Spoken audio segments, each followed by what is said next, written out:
mo kí gbogbo wa nílé lóko lẹ́yìn òdì, mo kí wa ká kó ojú ọjọ́ ṣeré, mo kẹ́yìn ìyá, mo kẹ́yìn bàbá, mo kí ẹ̀gbọ́n, mo kí àbúrò. Èmi náà ni ọmọ yín olólùfẹ́ yín olórúkọ púpọ̀ Ayé Ọpẹ́ Yọ, very dark lady, ọ̀gá ńlá tó tún jẹ́ queen òòṣà ajágbémọ́ wọn onímọ̀ líle, ajágbémọ́ àwọn onímọ̀ líle. Now, èwo ni mo ní ká jọ ṣe àgbéyẹ̀wò. Tó bá jẹ́ nígbà àkọ́kọ́, ẹ má gbàgbé láti bá wa subscribe. Ẹ dẹ̀ má gbàgbé láti ran àwọn fídíòs wa lọ́wọ́. Kò ná yín ní nǹkan kan, ẹ bá wa tẹ̀ like. Kẹ́dẹ̀ bá wa share, kẹ́ wá fi comment yẹn náà sílẹ̀. Kí là ń ṣe lórí ìkànnì? Kí ló jẹ wá lógún? Yorùbá ni mí kí n tó di Nàìjíríà. Yorùbá tọkàntara, ọmọ aládé ni mí. Nǹkan tó jẹ wá lógún nìyẹn. Ó ní ẹ máa rí, ó ní ẹ máa wá pàdé lórí ìkànnì aláyọ̀ yìí. Bẹ́ẹ̀ náà la ti ń ṣe program ní live Sunday, Monday, Tuesday ní agogo 3 ọ̀sán Nigeria time. Now, ẹ jẹ́ kí n lọ kó àwọn fídíò náà wá. Ẹ má gbàgbé láti bá wa share. Let's go. Gẹ́gẹ́ bí n tó jẹ́ pé Islam mú wá. Mo fẹ́ bọ́lẹ̀ ó yẹ mú akárí. Nílẹ̀ Yorùbá gẹ́gẹ́ bí tí Islam mú wá tó jẹ́ pé nílẹ̀ Yorùbá yìí tí ò sí tẹ́lẹ̀, tó jẹ́ pé àfi tá a bá rẹni tó lè proof ẹ̀ fún wa ń bì. Nílẹ̀ Yorùbá o, obìnrin máa ń jogún. Obìnrin ò kí ń jogún nílẹ̀ Yorùbá, máa ń jobìnrin mógún ni. Nílẹ̀ Yorùbá, obìnrin tí ò bá rọ́mọ ẹ kọ́kọ́ make it clear, ẹni sùúrù sẹ. Ẹ má kọ́ ti short. Àníkẹ́ ẹni sùúrù sẹ.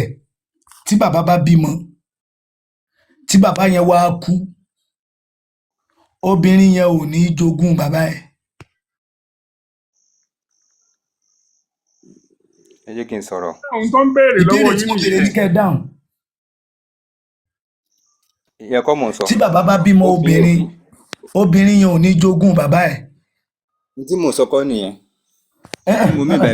Ṣèbóbìnrin lẹ pé ẹ lóbìnrin ò kí ń jogún lẹ̀ Yorùbá. Wọ́n á ní tí bàbá bá bímọ obìnrin, sóbìnrin yẹn ò ní jogún bàbá ẹ̀. Nílẹ̀ Yorùbá, tí ọkùnrin bá kú, tó bá fi ìyàwó mú mi bá obìnrin, tí ìyàwó tó bá fi ìyàwó sáyé lọ, tí wọ́n bá ń pín ogún, wọn ò ní pín ogún fún obìnrin yẹn. Wọ́n bọ̀ ẹni sùúrù tó bá fi ìyàwó sáyé lọ tó dẹ̀ bímọ tán bá wá ń pín ogún, wọn ò ní pógún fóbìnrin yẹn. Ẹ mẹ́rin yẹn jáde lápá abẹ yẹn kí n máa rí báyìí. Ẹ̀tẹ́yìn bá ti lè ní tó lúwà kò bá ní tí mo bá ní tá bá ní. A ní kẹ́ ẹ mẹ́rin yẹn jáde ṣe rí pẹ́ni tẹ́ ń dààmú lórí ẹ̀ mú lẹ́rìn yìí ṣe Yorùbá. Ẹ mẹ́rin yẹn jáde kí lẹ bá. Ẹ mẹ́rin yẹn jáde wípé tí ọkọ ẹ̀ lò ẹjọ́ ẹ kàn fẹ́mi lẹ́rìí yẹn pé tí ọkọ obìnrin bá kú tó dẹ̀ bímọ fún ọkọ ẹ̀, oye òun àtàwọn ọmọ yẹn òkè tó bá ń pín ogún, ó kàn pín ogún fáwọn ọmọ, wọn ò wá jẹ obìnrin yẹn mógún. Bẹ́ẹ̀ ni tèmi witness. Oye ẹ̀yin ní kẹ́ ẹ fẹ́mi lẹ́rìí ẹ̀.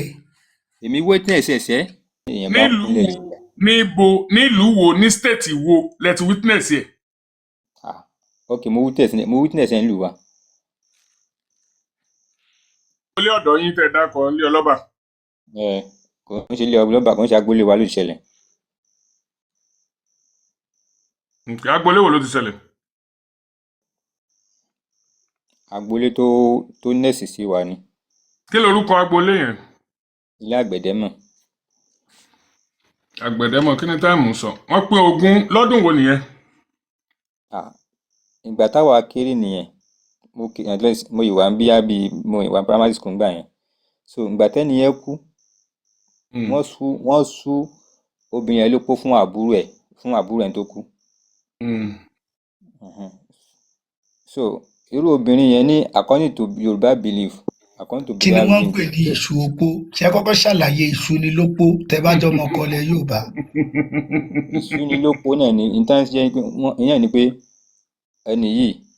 ẹni tó kú o, àbúrò rẹ̀ lélẹ̀ a fi fún un. Àbúrò ta ni? Wọ́n fi obìnrin fún ọkùnrin tó yẹ pé ọkọ ẹ̀ kú, kán wá fi fọ́kùnrin míì. Wọ́n wá ń ṣe kí ni? Obìnrin tí ọkọ ẹ̀ kú, bóyá kán wá fún ìkan nínú àwọn fámílì ọkọ, bóyá àbúrò ẹ̀. Ṣé gbogbo ilé nílẹ̀ Yorùbá ni wọ́n ti ń ṣú obìnrin lópó?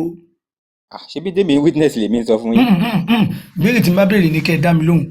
ìyá wa ti sọ̀rọ̀ kan sí wọ́n ní àṣà ilé kọ̀ọ̀kan ọ̀tọ̀ọ̀tọ̀ ni ṣé gbogbo ilé nílẹ̀ Yorùbá ní àṣà ìṣúnilópó ń bẹ.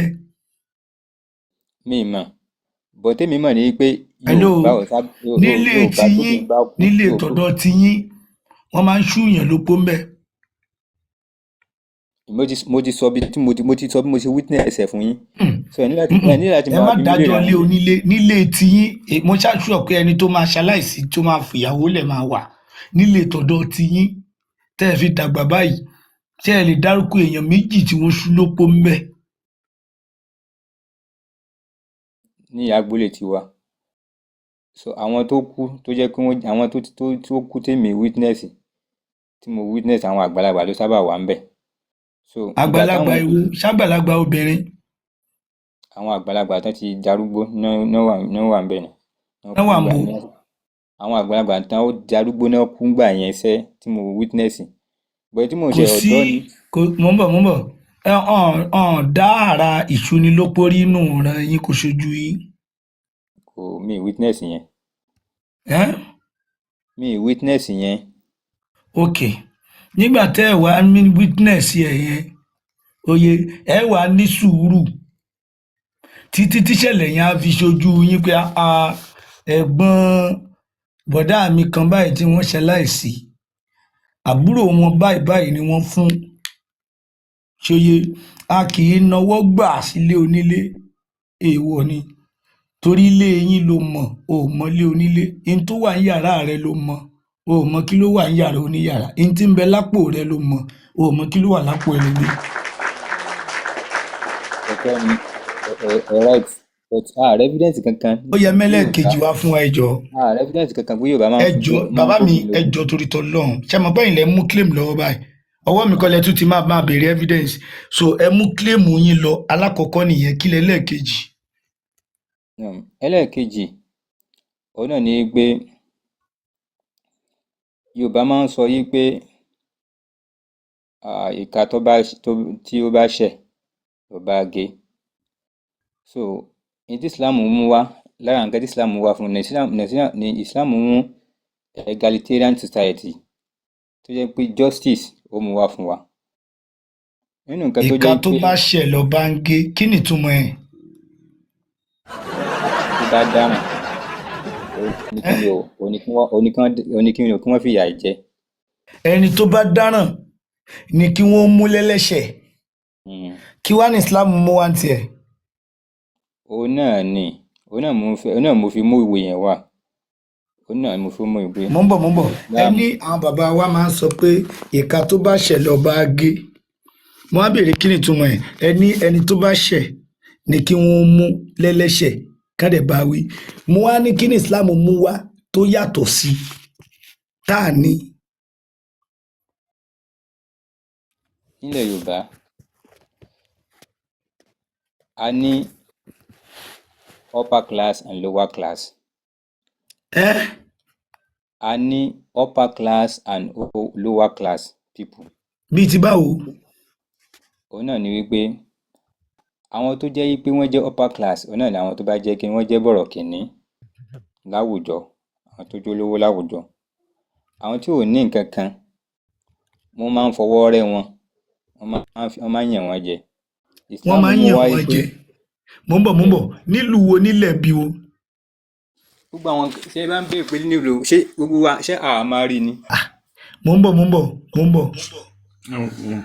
náà ẹni sùúrù mo ń bọ̀ ẹni sùúrù mo ń bọ̀. because ọ̀rọ̀ tẹ́ sọ yìí inú Islam ló wà nínú Quran 4:92 Allah ní man qatala mu'minan khatiyan ẹni tó bá pa ẹni tó nígbàgbọ́ pẹ̀lú mistake fatahriru raqabatin mu'minatin kó gbìyànjú kó lọ́ọ́ tún okùn ẹrú lọ́rùn ẹni tó bá ti nígbàgbọ́ nú Allah kan ẹrú kan tó bá nígbàgbọ́ nú Allah. oye wàdíyàtán ó ní ó wá ní wàdíyàtún musallamatun kí ẹni yẹn wá lọ sanwó ẹ̀mí kó lọ sanwó ẹ̀mí fún àwọn ẹbí ẹni tó pa tí wọ́n ń pè ní blood money. Islam fààyè gbà wípé tó o bá pààyàn o lè sanwó fáwọn ẹbí ẹ̀ wadiyatun musallamatun ila alihi oye mẹ́yẹn illa an yusaddaku kó lọ dun àwọn fámìlì ẹ̀ nínú kó lọ fún wọn lówó kò ní kán pa á. Oye ó ní àkọ́kọ́ tó ń kó kọ́kọ́ lọ ṣe ni pé kó lọ tún okùn ẹrú kúrò lọ́rùn olùgbàgbọ́ òdodo kan mùmíní kó tún wá lọ sanwó fáwọn ẹbí ẹ̀ tí wọ́n ń pè ní blood money. Tó bá pààyàn ó lè san blood money. Bí ọmọ olówó bá pààyàn yóò kàn lóhun mọ̀ọ́mọ̀ náà ni ó ti di kátíyà nìyẹn. Bàbá ẹ̀ tó jẹ́ olówó yóò dẹ̀ gbéra oye yóò dẹ̀ ní ẹ̀yin ẹrú èwo ló nígbàgbọ́ nu yín á dẹ̀ ra ẹrú yẹn á dẹ̀ lọ sí ilé ẹni tí wọ́n pa bó tilẹ̀ ń kó wo tó nú ẹbí yẹn yóò dẹ̀ da owó lẹ̀ sí wọn wájú gbẹ́gbà nǹkan kan ò dẹ̀ gbọ́dọ̀ ṣe ọmọ yẹn àti bàbá ẹ̀ wọ́n ti fọlá jiyọ̀ nìyẹn kí wọ́n pa èèyàn 30-40 bẹ́ẹ̀ nígbà tí bàbá yẹn bá ṣì ń lówó ààyè díyà wà tí wọ́n ń pè ní blood money. Àṣà àti ṣe lárúbáwá dẹ̀ ní kó tó dénú kúrà. Ǹjẹ́ ṣé ẹ rírú ẹ̀ nílẹ̀ Yorùbá yìí pé blood money. ẹ jẹ́ kí n sọ̀rọ̀ lórí ẹ̀ tẹ́yìn fi ń kọ́ọ̀tì mi nígbà tí mò ń sọ̀rọ̀ ẹ ní sùúrù sà àlàyé tẹ̀ ń bẹ àáfàá mo fi àlùkùránì tẹ gbàgbọ́ bẹ́ẹ̀ yìí sẹ́. ẹ̀yin kẹ́ni bá mi explain nǹkan tí mo fẹ́ sọ. kò yẹ kí n bá mi sẹ́yìn ẹ̀yin. Mo ní ṣerú ẹ wà nílẹ̀ Yorùbá. ẹ̀yin kọ́ lè má bá mi explain ni ẹ jẹ́ kí n explain. àti pé àdìtì kan náà tún lélẹ̀ alakias àdìtì kan lélẹ̀ tó sọ wípé wọn ò gbọ́dọ̀ pa mùsùlùmí tó bá pa ẹni tí ò kì í ṣe mùsùlùmí. ọkọ ẹ bá wa kà á jáde. Sunan Ibn Majah 2659. Only it was narrated from Amil bin Shuaib from his father, from his grandfather, that the messenger of Allah said, a Muslim should not be killed in retaliation for the murder of a disbeliever. Wọn ò gbọ́dọ̀ pa mùsùlùmí kankan tí ó bá pa ẹni tí ò kì í ṣe mùsùlùmí. Wọn gbọ́dọ̀ pa mùsùlùmí pẹ̀lẹ́ fẹ́ fi retaliate lórí ẹni tí ì ṣe mùsùlùmí. Tí mùsùlùmí bá pa ẹni tí ì ṣe mùsùlùmí ó fi gba 72 virgin ni ó fi ṣáàdíà ni òun ni túmọ̀ ìgbólóhùn tí mo sọ pé èèyàn kan mọ́wọ́ èèyàn kan lọ sọ́dọ̀ Allah ní torí tèmi ló ṣe pámáwò rí. Ṣérú ẹ̀ wà nílẹ̀ Yorùbá tẹ́ bá jọ mọ ọkọ ilẹ̀ yìí ṣé gbogbo orú àwọn nǹkan wọ̀nyí wà nílẹ̀ yìí ṣé ẹ rí rí ń bí. ṣé ẹ rí i tó jẹ́ kí n ṣe sùúrù ní ìbàyìí ni pé mo rí bẹ́ẹ̀ ṣe ń bá mi sọ̀rọ̀ dáadáa pẹ̀lú ìwà ọmọlúwàbí látàárọ̀ mi ní láì kí n máa sọ̀rọ̀ kẹ́ máa interrupt gbogbo ẹni tí no claim lẹ make o tẹ́ bá make wrong claim we supposed to ask you question about that ẹ kàn ní make wrong claim kalẹ̀ náà. ok ṣé nígbà tẹ́yìn sọ̀rọ̀ lẹ́ẹ̀kan tí claim tẹ́ make yìí sìn èmi nígbà tẹ́mi fẹ́ make claim mi mo ń mú wá pẹ̀lẹ́rìí ẹ̀yin lẹ́rìí kankan yìí. èmi wá tí sọ̀rọ̀ délẹ̀ kẹ́ tó máa sáré mú sọ̀rọ̀.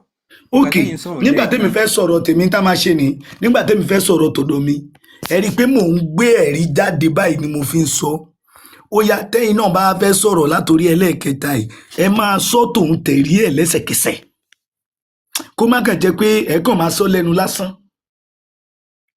Ìkíní tẹ́ ẹ sọ ní ìsìn ni ò wọlé ẹlẹ́ẹ̀kejì ò wọlé ó yá ẹlẹ́ẹ̀kẹta ẹ kàn wọlé pẹ̀lẹ́rìí ẹ mọ̀ pé ẹ̀rí máa ń dùn gan ẹ̀rí ò là ń jiyàn sí.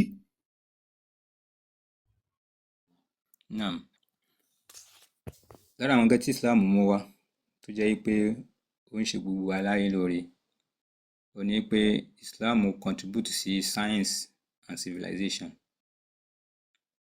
so tá bá wo ìpìlẹ̀ àyà tí Ọlọ́run fi bẹ̀rẹ̀ pé ó fi gbé Ànábì sallallahu alaihi wasallam dìde ó dá lórí ìmọ̀ ni. so ní àgbáyé the first university in the whole world Islamic University ni. Islamic University ta lẹni tó ta lẹ ṣé Islamic University ni àbí mùsùlùmí ló ní èwo mbẹ. nǹkan kan náà mú mi mùsùlùmí ló ní mùsùlùmí ló dá sílẹ̀ òkè mùsùlùmí ló ní. Mùsùlùmí ló ní àbí? Bẹ́ẹ̀ni. Dangote refinery ṣé Islam ló ní? Hello, mo ń bọ̀ wá. Mùsùlùmí ni Dangote ní àníkẹ́ ní sùúrù. Dangote refinery yẹn sẹ́ ní sùúrù.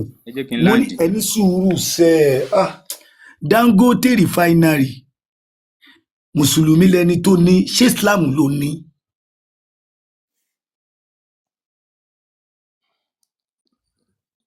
Kí tí mo sọ ni pé tẹ́ ẹ̀ bá jẹ́ kí n máa land tẹ́ fi ń bi mí lè question. Ọ̀rọ̀ tẹ́ ń sọ, gbogbo ohun tẹ́ ń sọ yìí, àwọn ọ̀rọ̀ yìí ẹ̀rọ kẹ́ ẹ tó máa wí mùsùlùmí dá nǹkan lẹ̀. Ṣé èèyàn lè kéwú kó ké Kùránì oyè kó dẹ̀ lọ́ọ́ fi dá yunifásitì kalẹ̀? Ṣó possible?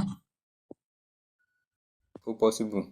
Ṣé ẹ lè fi sàtífíkẹ́ẹ̀tì wait, ṣé ẹ lè fi sàtífíkẹ́ẹ̀tì ilé kéwú ìyẹn sànàwí Kùránì kankan yẹn kẹ́ ẹ lọ fi dá yunifásitì kalẹ̀, standard university tó standard tó jókòó lórí western education, ṣé ẹ lè fi dá kalẹ̀? Nítorí àìkẹ́ ìbéèrè ni pé yunifásitì mò ń sọ ṣé western education lẹ́ni tó dálẹ̀ ló fi dálẹ̀? Ṣé Kùránì ló fi dálẹ̀? Kùránì ni sọ́ọ̀sì ẹ̀, mọ́sálásí ni sọ́ọ̀sì ẹ̀. Kùránì ni ó fi dá yunifásitì yẹn kalẹ̀ àbí? Mọ́sálásí ni sọ́ọ̀sì ẹ̀. Óyá Kùránì ló fi dá yunifásitì yẹn kalẹ̀. Àkọ́kọ́ ni pé kí lórúkọ yunifásitì ní the whole world. Kí lórúkọ yunifásitì yẹn náà? Tó wà ní Morocco, the first university in the whole world. Kí lórúkọ ẹ̀? Kí lẹ sọ? Kí lórúkọ ẹ̀? Ó ṣá lórúkọ. Ìyẹn sáàṣì náà, ṣé ẹ̀ sáàṣì parí? Ẹ mà gbà mí. Kí lórúkọ yunifásitì yẹn? Ń bọ̀, ẹ jẹ́ ń fún yín.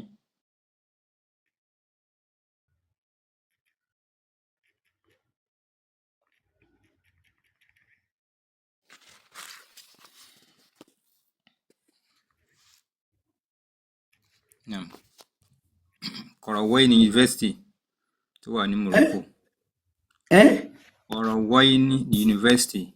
Kọ̀rọ̀wọ́yìn University. Kọ̀rọ̀wọ́yìn University.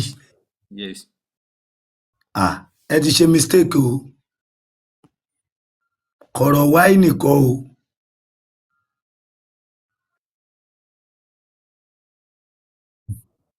No, bẹ́ẹ̀ yẹn bá ti sapá tí bá ti pin ẹ̀ mọ̀ kò easy. Mo sọ̀rọ̀ nípa knowledge ni àwọn contribution ti sàmù wa. Mo ń bọ̀. The first. Ìyá mi, ẹ gbé mi síbí screen ẹ jọ̀ọ́. This is the first university. Tèmi náà rí bí o. This is the first ever university. So nǹkan tẹ́ ẹ tún sọ yẹn irọ́ náà tún ni. Ẹ lọ wo Nalanda University in India. Nalanda gan ló gbé wá fèmi náà bí o. Ẹ jẹ́ kémi náà gbé tèmi wá, ẹ gbé mi síbí screen. Ẹ jẹ́ gbé mi síbí screen. Èèyàn kan ló máa ń sọ pé kíní o.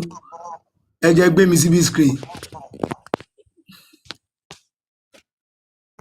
Tọ̀dọ̀ mi náà leléyìí. Oldest major higher learning institution in the world, Nalanda, India. Òun ni o. The first 5th century CE. Mo ń bọ̀ bóyá Áfíríkà lẹ fẹ́ sọ. This university existed for 800 years. Bóyá Áfíríkà lẹ fẹ́ sọ. Chetiri Nalanda University. As a matter of fact, ìgbà tán lọ kógun jà Mr. Omotosho ẹjọ́ ẹ mute. Ìgbà tán lọ kógun jà India, àwọn Islamic conquest, àwọn náà bà university yìí jẹ́. Àwọn náà bà university yìí jẹ́ nígbà tán lọ kógun jà India. Torí Muhammadu pa wọ́n láṣẹ pé ara àwọn tí wọ́n máa gbà sí àlìjánnà ó ní àwọn tó bá lọ invade India. So ìgbà tán lọ kógun jà India náà bà university yìí jẹ́. Nalanda University ẹ lè fact check ẹ. So Chetiri 427 CE. Only flourished for 800 years till the end of 12th century CE. It is believed to possess 2,000 teachers and 10,000 students. Lananda University had attracted scholars to its campus from places as distant as China, Korea, Tibet, Mongolia, Sri Lanka, Southeast Asia. Those scholars have left record about the ambience and architecture and learning at Lananda, as well as about the profound knowledge of Lananda teachers. The most detailed accounts have come from Chinese scholars, and the best known of this is Xuanzang, who carried back many hundred scriptures which were later translated to Chinese. In March 2006, while addressing a joint session of Bihar State Legislative Assembly, the former president of India, Dr. APJ Abdul Kalam, proposed the revival of the ancient Nalanda Kokoin ideas, came simultaneously seeking the establishment of the ancient Nalanda from the Singapore government. The leaders of 16 members states of the East Asia Summit in January 2007 in the Philippines, and in the first East Asia Summit in October 2009 in Thailand. So this is the university. Afa àti sọ̀kalẹ̀ àbí network wọn tún ni? Ṣé network wọn ni? bàbá ẹ má bínú torí Ọlọ́run akọ̀ráyè ètò láyé iṣẹ́ rí tí mo rí ẹ mọ nǹkan tí mo rí, and I will make this a suggestion. Ti dá school yẹn sílẹ̀ and it lasted for 800 years. So gbogbo glory tí Islam fẹ́ máa claim, tẹ́ fẹ́ máa fi Islam claim yẹn, kò Islam ò ní gbogbo glory yẹn, kò lágbára láti ní. It's just too, Islam is too weak for that. Morocco tẹ́ ń sọ yìí, wọ́n lọ jagun gbabẹ̀ ní northern part of Africa ní Morocco. So Islam ò lágbára láti ní. ẹ má bínú sá, nǹkan tèmi sọ fún yín ṣẹ́rí, it's just a simple question. A sọ̀rọ̀ bóyá wọ́n jagun gbalẹ̀ àbí wọ́n jagun, kò sí ìlú tán kékeré ń jagun. Àní ẹ gúgù ẹ̀, nǹkan tèmi sì fẹ́ máa béèrè lọ́wọ́ yín, ẹ ní sùúrù bàbá, ẹ má dà wá lórí rumbi. The first and the oldest lájọ ń argue. The first might not be in existence. Who told you it's not in existence? Oh my God. It might. God. How sure are you? Ẹ ní sùúrù bàbá Ọmọ́tọ̀ṣọ́. Tó bá ní the oldest man in the world lénìí, ẹni tó ṣì kù tó dàgbà jù ni. Tó bá ní the first, ẹni àkọ́kọ́, ẹ gbọ́ Yorùbá ni. The first, ẹni àkọ́kọ́. The oldest, ẹni tó ṣì kù. Abba, ẹ gbé sínú táàkì lúnà yín, ẹgbẹ́ lọ́dún wa lẹ́fẹ́ ká sọ náà gbọ́n bíbà yìí. Táàkì ìlú náà lẹ́kọ̀ọ́ tẹnu mọ́ látàárọ̀ sà. Táàkì ìlú náà ẹsẹ̀ làákàyè ní jẹ́bẹ̀, ẹ lo ọpọlọ yín, ẹ lo làákàyè yẹn, ẹ má lo ọ̀rọ̀ akúrí ń bí. A fẹ́ lo lárúbáwá wèrè tó kó bá yín yẹn náà ni. Ẹ ṣe sùúrù. Àwọn akúrí ní sẹ́ nǹkan àkọ́kọ́ àtìkọ́ tó dàgbà jù, ó yàtọ̀ fúnra wọn. Akúrí ni, èmi ni mò ń tẹnu mọ́ táàkì ìlú náà. Tó o bá kéwú jájọ mọ́ sọ lárúbáwá lọ. Kéwú mélòó lẹ ké tẹnikẹ́jọ máa sọ lárúbáwá lọ? Ẹ máa gbà mí kẹ̀. Kéwú mélòó lẹ ké ọ̀rọ̀ tí emergency ni ẹgbẹ́ náà nǹkan tó ṣẹlẹ̀ ní pé mo. Is recognized by UNESCO and Guinness World Records as oldest continuously. Ṣé ti rí bẹ́ẹ̀ yẹn? Oldest continuously operating higher learning and degree granting institution in the world. Ṣé ti gbọ́ bẹ́ẹ̀ yẹn? Ṣé wàá correct àbí ó correct ń ṣe sà? Ṣé gbọ́ nǹkan tí wọ́n ń sọ fún yín? Ṣé gbọ́ nǹkan tí wọ́n ń sọ fún yín bẹ́ẹ̀ yẹn? Mo gbọ́ dáadáa. World Records as the oldest continuously àwọn yunifásitì kan wà tí wọ́n ti parun, tí wọ́n ti jà, irú yunifásitì Nalanda tá à ń sọ sìn báyìí 427 CE Common Era ni wọ́n ti dá yẹn sílẹ̀. Ó gba yunifásitì Nanda ju gba 359 years lọ́wọ́ yunifásitì. Lọ́wọ́ eléyìí. So ó jù lọ púpọ̀ ṣe understand bóyá ẹ jẹ́ ń gbé jáde kí n fìyẹn hàn yín òun lélẹ̀ ẹ wò ó ní ẹ wò gbà tán dá sílẹ̀ 427 CE ṣé ti rí kí lẹ sáàṣì fún bí eléyìí. ó ní Lenanda University.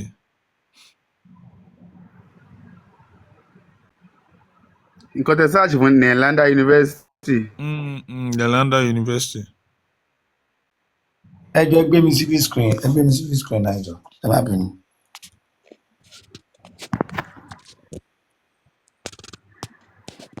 bọ̀ ṣẹ́yìn náà ò ní fóònù dání bẹ́ẹ̀ ni mo ń ẹ bọ̀ wò mo ń ó bọ̀ náà ó máa fi hàn yín. tó bá dàrú kán bá gbé jáde ó simple fa mo ń bọ̀. ní tẹ́mi sáàṣì fún leléyìí tó ti dé ẹ̀yàn wáṣẹ́ ti sùn ní ẹ bá power tap náà kí ló ní tó wà oṣù lọ. dáadáa. ẹ̀rẹ̀ bá power tap ẹ̀jọ́ náà.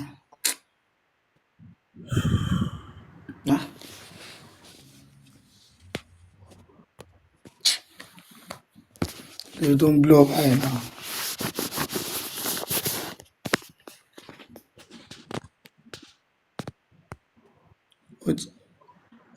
ṣé ó ti yàtọ̀?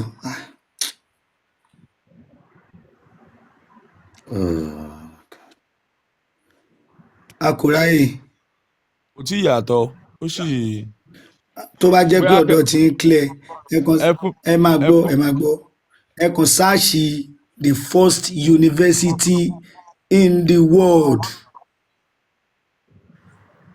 tó bá gbé wá fún yín ẹ wá sọ pé kí ni distance òun first university yìí àti Korawi yìí ó dẹ̀ máa sọ yí ẹ̀ fún yín ó ti tàn ní nǹkan ọmọdé tó kàn ṣe bálabàlà ò sí báyìí.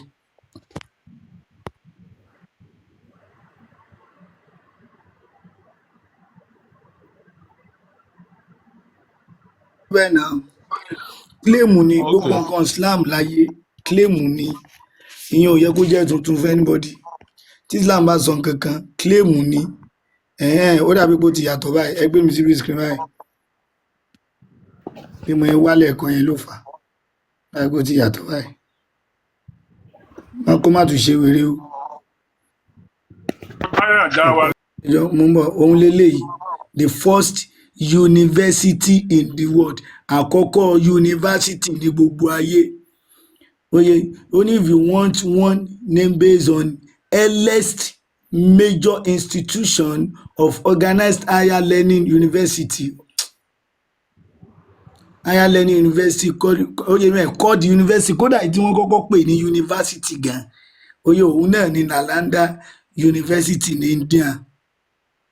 Oye, only established as a major university around the 5th century CE. Oye, so òun ni mo wá béèrè pé ó ní kí ni ẹ tún rí gan ó ní UNESCO described Nalanda as the most ancient university of the Indian subcontinent. Oye, mo wá béèrè pé kí ló lè fa gbogbo ìranu yẹn àwọn brọ́dà wa ní Nalanda nìyà. mo wá ní what is year distance between it and Qarawiyun tí àwọn ti Islam fẹ́ fi ṣe fàárí pé Qarawiyun University pé ṣó wá ju Qarawiyun náà lónìí ó ní if you use 5th century CE for Nalanda and 859 CE for Qarawiyun ó ní kí ni o ó ní about 359 years ló fi jù lọ. mo ní bóyá àwọn mùsùlùmí ò rí ni o bóyá ò rí ni tó máa ṣẹlẹ̀ ní ẹ ṣe báyẹn so nínú tẹ́ tún máa ń sọ gan ni pé Muhammad ló dáa jù ní gbogbo ayé pé tá a bá ṣàṣẹ lórí online báyìí pé who is the most good people on the world àbí báwo náà máa ń sọ àkùrẹ́ yìí. The best human in the world that has ever existed. Who is the best man that has ever existed in the world? Who is best man that ever existed in the world? Ẹ jẹ́ ká tún béèrè yẹn náà bóyá Muhammad ló máa wá. Muhammadu ni o. Àwọn mùsùlùmí So Mr. Omotosho ṣé ó clear bẹ́ẹ̀ yẹn? Ṣé rí ẹ jẹ́ kí n explain kankan fún yín. Ṣé rí téèyàn bá ń search àwọn kankan tó bá ń lo Google èèyàn ní láti lo intensive research dáadáa because Google lè gbé anything wá ẹ má yẹ kí n tàn yín because ó ń pick random information òun náà ní sources so tó máa ń liars mọ́ so ó lè fún yín ní information kó má fún yín ní information tí ó máa lọ máa embarrass èèyàn níta so oríṣiríṣi nǹkan lẹ lè bá pàdé ní Google ó máa ń gbé Facebook post wá ń gbà míì ẹlòmíì máa kàn post nǹkan sí Facebook Google máa lọ gbé kinní wá. ẹ̀gbọ́n tó wí o only there is no objectively provable best man in the world èèyàn kan ò lè jẹ́ best man ní gbogbo ayé only if you mean the best man who ever lived that depends on standard moral ó character depend lórí standard bóyá moral character ni bóyá service to humanity ni bóyá justice ni bóyá knowledge ni bóyá sacrifice ni bóyá positive influence ni ó ṣọ̀tọ̀ọ̀tọ̀ ó kàn lè méèyàn kan fíìmù pé èèyàn kan ni best man in the world azao níbo ló best man ò sí in Christianity in Christianity Jesus is the best man in the world. In Islam, Muhammad is the best man in the world. ó sọ̀rọ̀ nípa Quran yẹn ó sọ̀rọ̀ In nípa Shintoism, Bible prophet wọn ni best man in the world. so ó ti lọ́nu religion fún yín nìyẹn. Bóyá jẹ́ nìyẹn. tọ̀sán sí ti wà òkè Adé Square bàbá àgbàlagbà ẹ bá ń gbé bàbá Adé Square sókè inú àwọn èèyàn wa tó ṣe pàtàkì púpọ̀ bàbá Ọmọ́tọ̀sọ́ ṣe ti wà òkè sà bàbá wa Ọmọ́tọ̀sọ́ wọ́n dá yín lóhùn. ṣe ti wà òkè bó ṣe dá yín lóhùn yẹn ṣe ti rí pé ní Islam ló dá yunifásitì àkọ́kọ́ lẹ̀ àbí ṣáwà là ń parọ́ ní sìn àbí ta ni sà ẹ má bínú sà o. nǹkan tèmi ṣẹ́rí àsọ̀rọ̀ àyà nǹkan tá à ń sọ ni àsọ̀rọ̀ àyà ń bíbà ẹ ṣe sùúrù sà ẹ má bínú. mo ní sẹ Islam slip of tongue ni tọ́rọ̀ tẹ bá mi sọ lẹ́ẹ̀kan yẹn fọ́ mi lórí gan tó bá yẹ pé ní platform àwọn èèyàn tí mo wà ní nǹkan ṣẹlẹ̀ ẹ má jẹ́ n parọ́ fún yín torí mi ò ní sùúrù tẹ bá ti gbé mo dákẹ́ èmi ni mò ń pariwo àyẹ̀fọ́lá tákìlú náà ṣé èdè lárúbáwá tẹ́lẹ̀ láàyè kọ́ mo sọ fún yín ni ó ní kẹ́ ẹ ṣe làákàyè is it a crime ṣe bó lẹ́ni the best language in the world so it doesn't you don't pick me gbogbo àwọn àkọ̀ráyè ògbó wa tẹ́lẹ̀ tá à ń ṣàwàdà yìí ètò láyé ìyá wa ó sì àtàwọn over 300 or close to how many people that might be here ẹni tẹ́ bá lè ní gbogbo òkè wá bí ó dára ẹ̀ lójú ni o so gbàtẹ́ sọ pé mi ń pariwo bóun mi ṣe rí ni nàún ṣé bọ́ ìyá àti bàbá kan ló bí mi àti yín ni ẹni tẹ́ ló ń pariwo ṣé ń tan kámẹ́rà fún yín ṣá mo believe pé ohun tí mò ń gbọ́ yẹn ẹ̀ lè tó bàbá mi you don't insult people. ọmọ yín lè mí jẹ́ mi ṣe bàbá yín. ẹ lè jọ mi lè bá ọmọ mi sọ̀rọ̀ kó sọ fún mi pé mò ń pariwo kò ní sunú ilé mi kankan tí mo ní láyé mọ́ tí èkú. Àkílédé.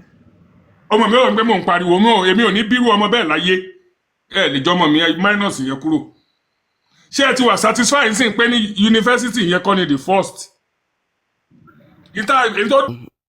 Good 46-47 years of my life Christianity like tẹ́ bá ń sọ ogun kan tẹ́ ń sọ fún mi ní last 4-5 years nígbà táwọn ò tí ì wà liberated bébí náà ṣe máa bá yín jà ní ẹni ṣe ń ṣe so ó yé mi gidi ṣùgbọ́n tó bá ti ń ṣe ẹ̀sìn láyé tó bá pè nǹkan kan wà bíi brain test tó fi ń test wa kò lè ní 20% ẹni tó bá ti ń ṣe ẹ̀sìn kò ń ṣèkà so mo fẹ́ kẹ́ ẹ má bínú mo kọ́ fẹ́ apologize pé ẹ má bínú gbogbo iṣẹ́ tẹ̀ ń ṣe iṣẹ́ wa náà ni iṣẹ́ wa àti iṣẹ́ ẹni tó ń sọ̀rọ̀ sí yẹn ní àwọn iṣẹ́ títí ẹ̀gán lẹ̀ ń ṣe iṣẹ́ gbogbo wa ká ní pé iṣẹ́ àwa ta ìwà liberated ni ẹ̀ ń ṣe ni kò bá rí bákan bọ́ iṣẹ́ gbogbo àtàwọn especially àwọn tó ti wà liberated yẹn tó wọ́n ti wà awaken iṣẹ́ wọn gan pọ̀ ju iṣẹ́ gbogbo wa lẹ̀ ń ṣe so ẹ má máa fi ẹjọ́ ẹ má bínú bàbá wa Ìtúláyé in fact ó máa ń yà mí lẹ́nu pé ìgbà onímọ̀ máa ń sùn ẹ̀yin náà ìgbà gbogbo yín máa ń sùn ó jẹ́ tó jẹ́ pé ó máa ń tì mí lọ́kàn pé àwọn èèyàn ṣáà làwọn ilé lórí nǹkan táwọn tó ń ja ìjà kan táwọn kan tiẹ̀ tí ì mọ̀ pé àwọn kan ń ja ìjà kan fún wọn so it's a serious case. ṣe rí ṣe rí ọ̀rọ̀ yẹn ó dàbí pé tó bá ní pé kéèyàn má bọ́ sọ́wọ́ 419 gbogbo àwọn tó yìí wà nú ẹ̀sìn wọ́n wà lọ́wọ́ 419 ilé ayé yìí àwọn kìnìún ayé ti gbé wọn, they are in bondage. wọ́n wà lọ́wọ́ àwọn 419 àwọn tó ń ba àwọn èèyàn burúkú ayé ọwọ́ wọn ní gbogbo wọn wà. that's why tó yẹ pé kò sí nǹkan nígbà tẹ́ ń fẹ́ wo wèrè ni kò sí nǹkan tẹ́ lè sọ fún wèrè bíi pé kó géèyàn jẹ bí kó bùyàn jẹ ni. so kò ń ṣẹjọ́ wọn o ṣùgbọ́n bọ̀ tó kàn jẹ́ pé àwọn ọmọ Fúlàní kankan wà tó yẹ pé àwọn ti mọ̀ ṣùgbọ́n wọn ọ̀rẹ́dì àti gbọ́ irú àwọn yẹn la máa fi ìpè àti gbogbo ẹ̀ bájà. but àwọn ọmọ Yorùbá kan wà tó yẹ pé wọn ò tí ì mọ̀ òye ò tí ì yé wọn ni.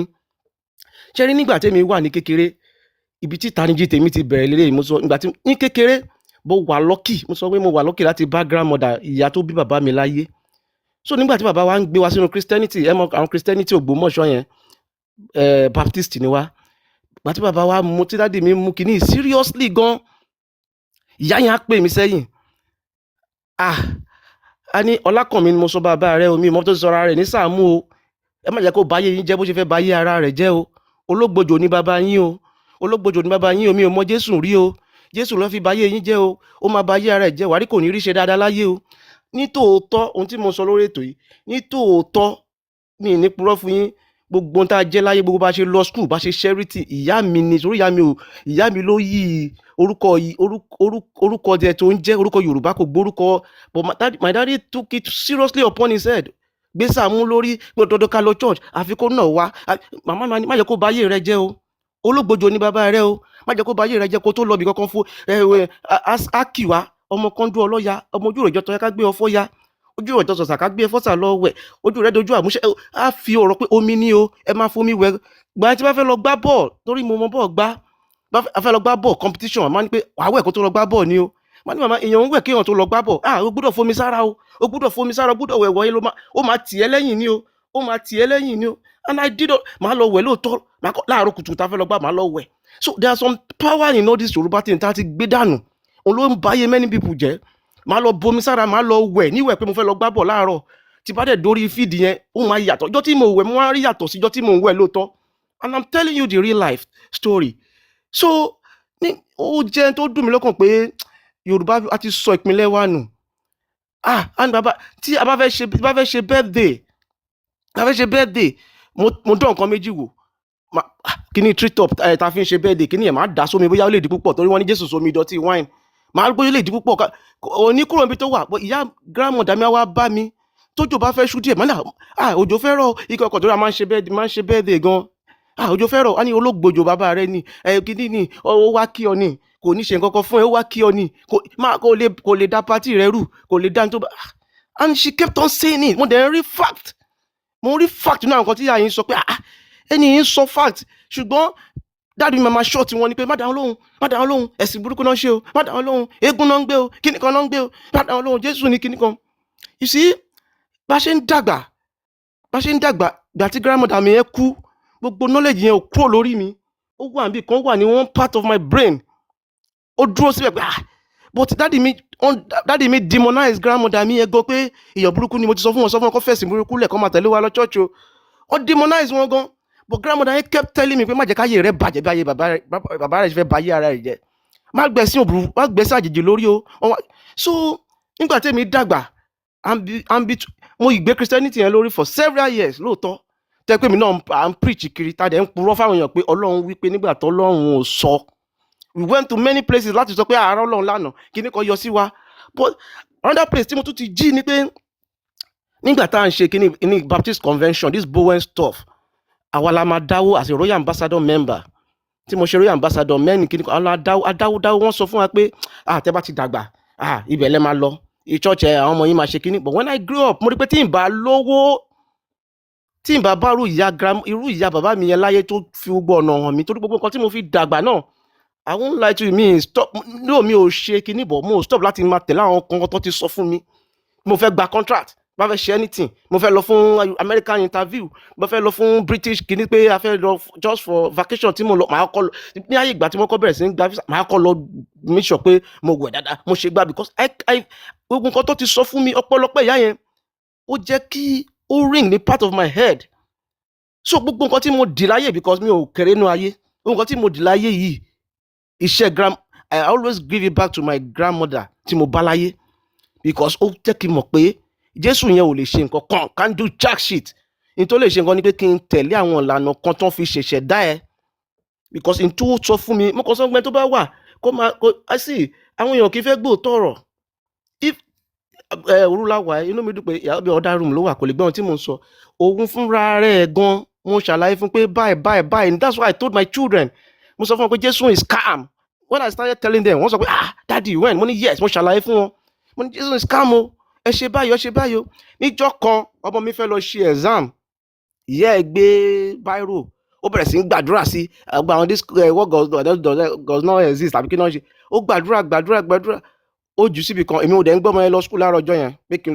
lọ ṣe exam mo mú another bírò tí mo ti rà tó jọ òun ni mo fún tó fi ṣe exam nígbà tí result exam yẹn jáde Orúláwà Ọlọ́run lórí inú wa ó gba A1 parallel wọ́n á rẹ̀ sọ my mommy prayed my mommy òun gbàdúrà sí mommy òun ṣe gbà sí mo ní no bírò tí mommy ẹ gbàdúrà sí ni iṣẹ́ tó ṣe ti máa ń jí ẹ pé máa kàwé tó ń ṣe òun ló gbà ẹ́ lẹ̀ can you see that why can you see orí ìdí tí mo fi wà hard working tí mo fi ń kó yín lọ ṣọlódé lamẹ́ríkà tí mo fi ń kó yín lọ ṣọlódé London tí a fi gba visa Canada tí mo gbọ́ ẹ̀ nítorí pé mò ń ṣe iṣẹ́ mi ò ń gbàdúrà mò ń ṣe iṣẹ́ ni ṣùgbọ́n tí bá máa gbàdúrà máa ní Elédùmarè ṣàánú mi o ṣàánú àwọn ọmọ mi mò ń kọ́ wọn bó ṣe ń ṣe ipe torí mò ń ṣe iṣẹ́ tí mi kí n kúnlẹ̀ kí n lọ gba kó fún pásítọ̀ kan wọ́n ní no daddy you don't do that mo ní yes mi ò ń ṣe torí àdúrà mi ò ń gba àdúrà mo ń ṣe iṣẹ́ kárakára tó ẹ̀ lẹ́ṣẹ̀ máa jẹ́ èèyàn lẹ́ṣẹ̀ ń rí báyìí lẹ́ṣẹ̀ lọ sí gbogbo tẹ́ ti lọ yẹn tó yẹ pé ìyá yín ló ń san owó ẹ̀ kò lè rí san owó tó bá gbà lọ́wọ́ ti tèmi tó bá ṣẹ́kù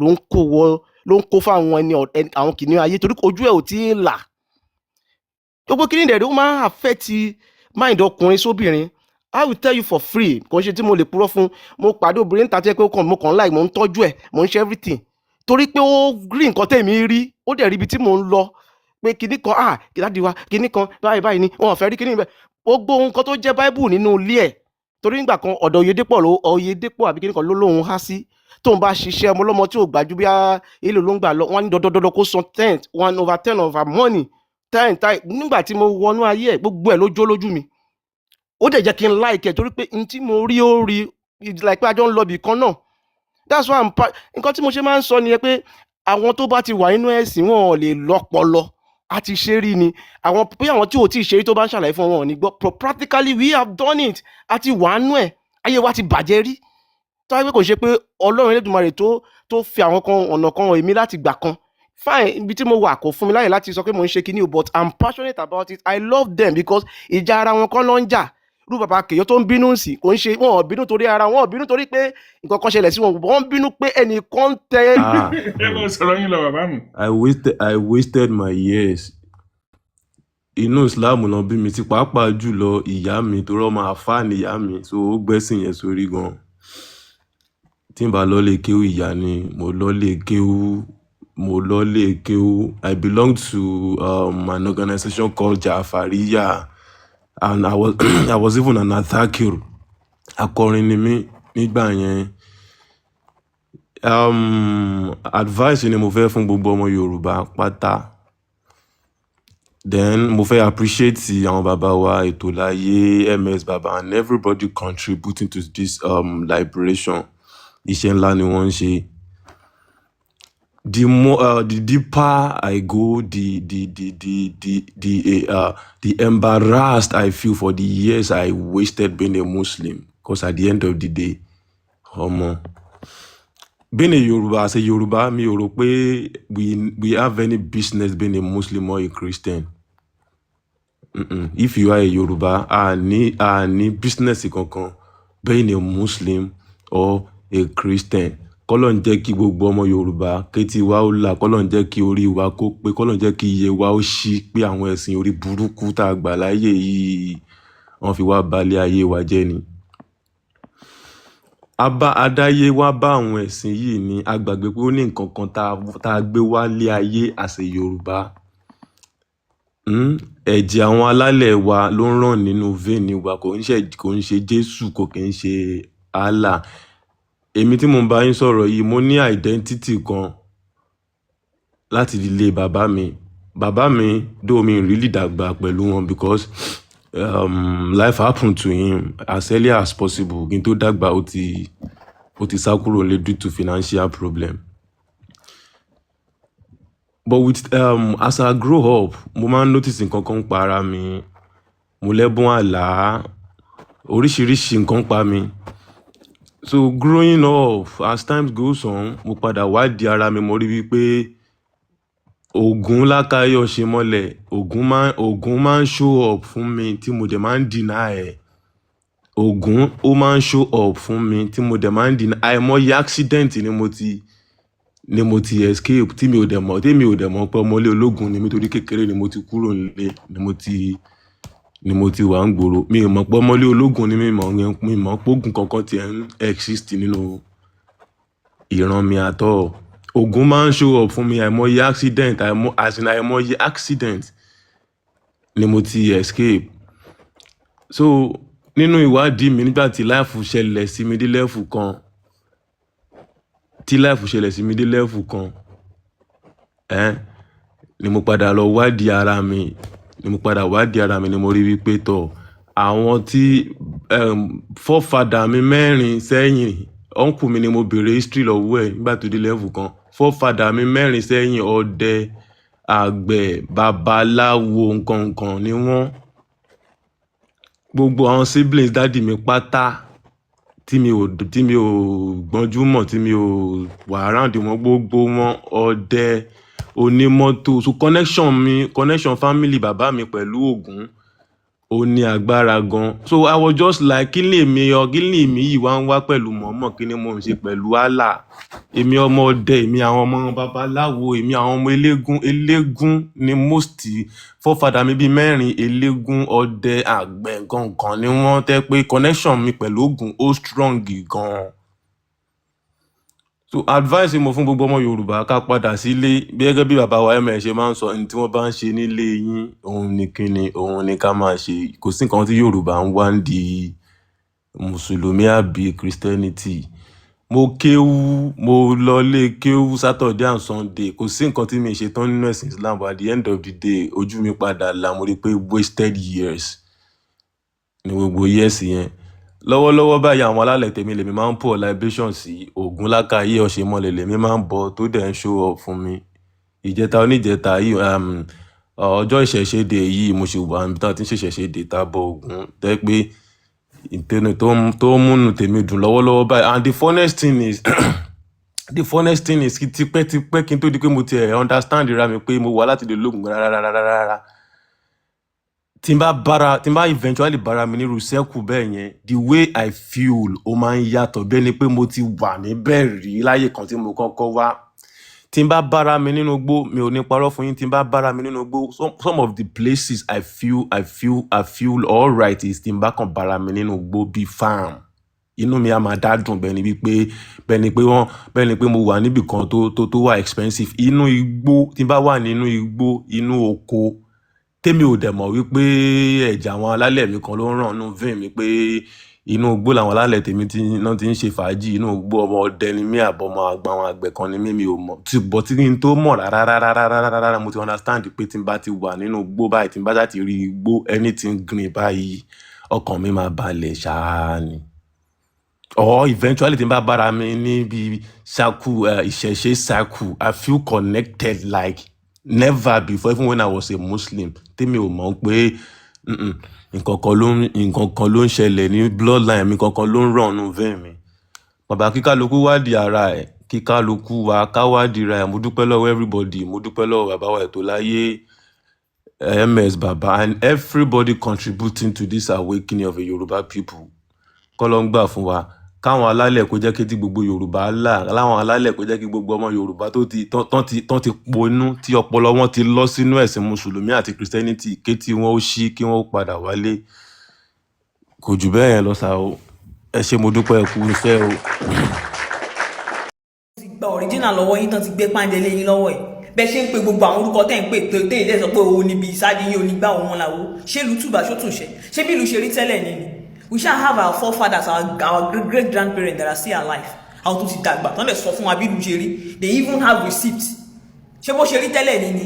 when the economy was booming, when the country was very good, when Africa was very okay, go and check it. ẹ̀sìn òtí ìrìnlẹ̀ tó bá ń sọ fún yín pé ibi tó gún gbà wọlé rè, you are telling me to use my pay to pick Jesus. Mọ iye church tó wà láfíríkà ni gbogbo killings yìí tó ń ṣẹlẹ̀, how many of those GOs have spoken about it?